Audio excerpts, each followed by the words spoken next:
मैं ज़िंदगी को सिखा रहा था या ज़िंदगी मुझे सिखा रही थी, ये समझ नहीं आया कि कौन किसे सिखा रहा था। ज़िंदगी मैं जी रहा था, ज़िंदगी मुझे सिखा रही थी। समझ नहीं आता कौन किसे सिखा रहा था। जी मैं रहा था, ज़िंदगी मुझे सिखा रही थी, दिक्कतें मुझे आ रही थी, ज़िंदगी मुझे सिखा रही थी। समझ नहीं आता कौन किसे सिखा रहा था। सड़क पर मैं चल रहा था, ठोकरें मैं खा रहा था और कहते हैं कि ज़िंदगी मुझे सिखा रही थी। समझ नहीं आता कौन किसे सिखा रहा था।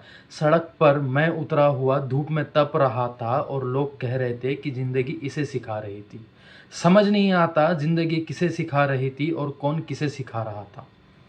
मैं शांत बैठा हुआ था। मेरे ज़ुबान से लफ्ज़ नहीं निकल रहे थे। दुनिया कह रही थी कि ज़िंदगी इसे सिखा रही है, समझ नहीं आता कौन किसे सिखा रहा था। शायद मैं उसे सिखा रहा था या ज़िंदगी मुझे सिखा रही थी, समझ नहीं आता कौन किसे सिखा रहा था।